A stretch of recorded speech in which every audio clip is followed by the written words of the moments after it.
Cenk Uygur, the father of TYT, likes to make bold predictions. And yesterday on the Young Turks, he did just that. Take a look at this bit. So the election is about a month away, and I'm calling it. It's official. Donald Trump will lose, Joe Biden will win. So now, obviously, some will think that that's a bold call to make this far out. But I've been covering politics for 25 years, and you guys are gonna love this. I'm less biased than everyone else in news. So let me explain why. The polling clearly indicates this election is not close. It's not anywhere near close. The last two polls have Biden winning nationally at 14 points and 16 points. I know everyone's a nervous wreck over what happened in 2016, but you can't ask for an 18-point lead. That is literally as big a lead as I have ever seen. And so this is not anywhere near a close election. Okay, so that was a video that they put out yesterday titled "Cenk Uygur, the 2020 election is over." And I was watching live, and Anna was not having it. She was frustrated with him, I think, that he was doing it at all. But that's the plight of being Anna, is having to be frustrated with Cenk. But he is predicting, based on the polls, Trump just isn't going to bring it back in the next 4 weeks. This thing is over. So right now we're debating, JR, and I'm gonna get a vote, you're gonna get a vote, and Twitch is gonna get a vote. Is Cenk right, or is he way too confident at this point? What do you think?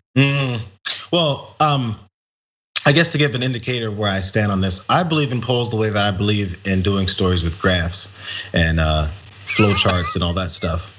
I'm just against it. Just totally against it. And John does love the graphs. And by the way, John loves those things, but they're helpful. I get it. I used to love those things when I was in school. I don't like them when I'm talking about politics. Anyway, because there's way too many other factors that come into place that I don't think can be tabulated in a correct manner. Yes, there's all these technical scientific studies and people go through these ways to conduct polls, and then this poll is biased and it's 75% this kind of way slanted. Oh, but this one's 50-50 and that one has the history of this. All these things have to come into play for us to collect 17 different polls and then put it in a big pot, mix the stew around and say, let's see which one floats to the top first. Before we put it in a can and throw it at cops. So,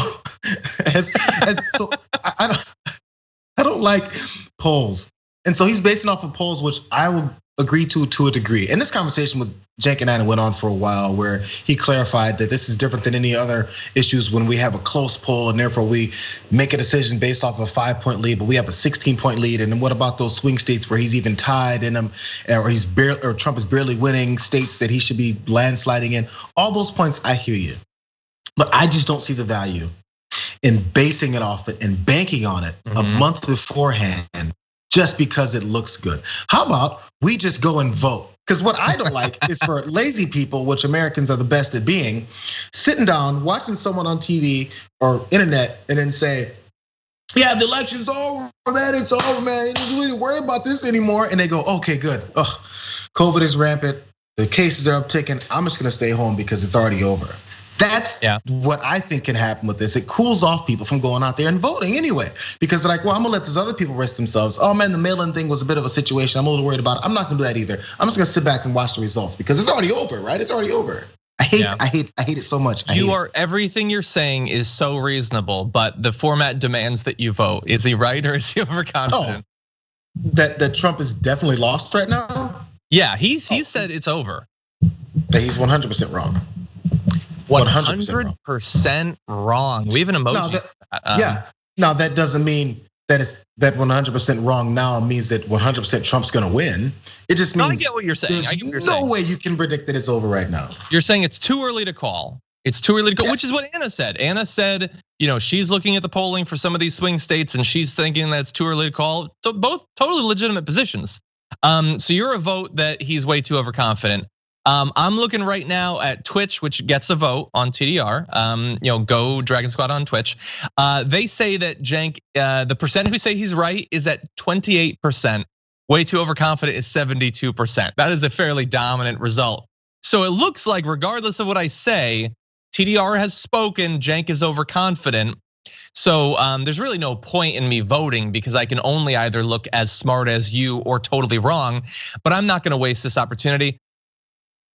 I think that Cenk is often unbearable. I think he likes to make bold predictions. And one of the reasons he likes to do that is because when you make a prediction, it turns out wrong. Nobody seems to remember most of the time. All that said, I think he's right. I think he's right. Now, bear in mind all the context around what I'm saying right now. Right. How many times have I been telling people it's not election day, it's election week, if not election month. Trump isn't trying to win the popular vote or even the electoral college, really. He's setting up for other ways of becoming president. All of that is true, and you need to go vote. Vote.org, tyt.com/vote. Register, go out and vote. Vote by mail if you can, vote early if you can. Vote in person if you have to, but be careful and socially distance. All of that said, I mean, I'm looking at these polls. I know, I'm sorry that I'm looking at polls. This isn't 2016, man. It looks more like the 80s than it does 2016. I mean, I'm gonna show you a few of the things that I have seen recently. And then I'm gonna give you one surprise appearance, one bit of evidence in my favor that you would not expect that I would give. So I love this. Trump tweeted a few weeks back, Rasmussen was one of the most accurate polls in 2016. Now understand he says that because Rasmussen is always biased towards the Republicans. He says, actually, I think based on crowds and enthusiasm, of which Sleepy Joe has none, that we are much higher than 51%. So that was what he said. Rasmussen, most accurate polls in 2016. This was tweeted by Ben Collins, who then tweeted the image of 3 weeks later. And then this today, National Rasmussen poll, Biden 52%, Trump 40, Biden up 12. That was today that came out. That's the poll that's biased towards Trump. He's up by 12. I noticed this. Take a look at this tweet. This is a retweet of mine. Trump is up by 2 in Missouri. So hey, that's a poll where Trump's up by 2. Trump won Missouri in 2016 by more than 18 points.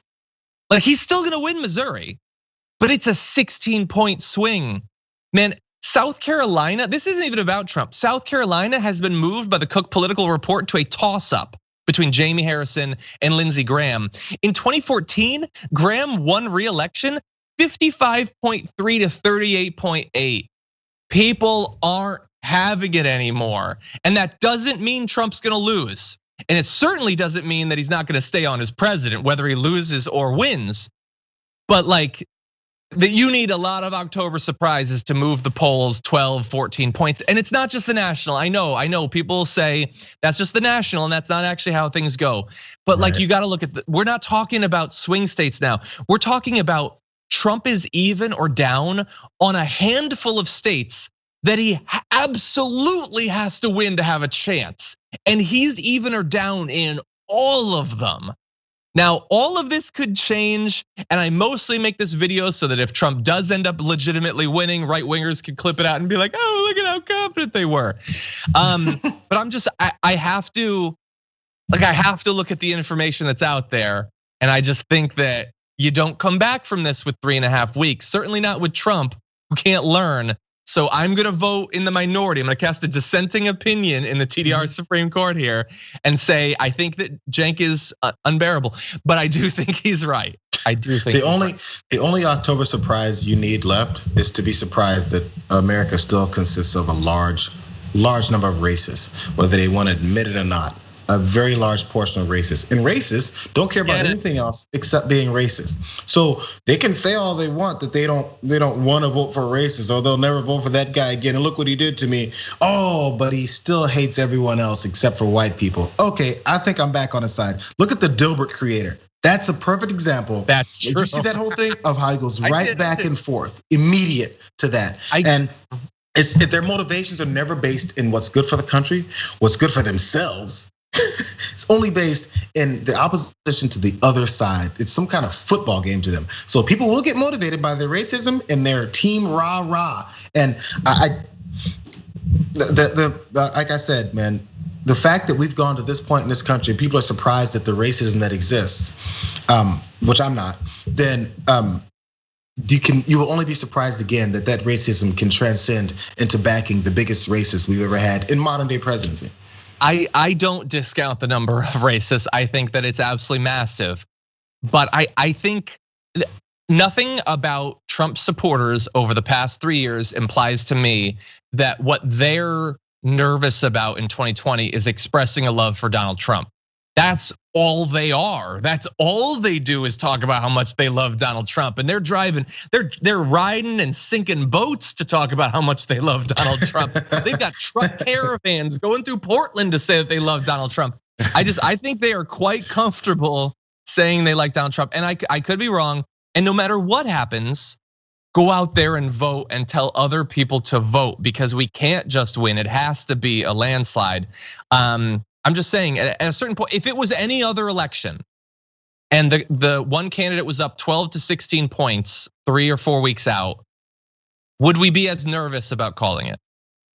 I don't think so. I get it that 2016, the national polls said that Hillary would win by a couple of points, and it turns out that even though that was true and she did, she lost, so people are nervous. I get it. I'm saying the numbers just look pretty strong this way. Anyway, but again, don't let that change your behavior between now and then. Yes, that's the main thing. Yes, the numbers look a certain way. Enjoy the numbers in silence, and then go out and vote. Okay, well, I can't be silent. If I did, I would be fired. But I will defer to Justice Jackson and Justice Twitch. They've overruled me. Cenk is overconfident, but I had your back. Don't forget Anna as well. That's true. Yeah, I don't know if I'm willing to give them formal votes. But Anna, and look, Anna's a very reasonable person. So that swayed me quite a bit. It made me a lot more cautious. I don't know, but anyway, that's the way it looks right now.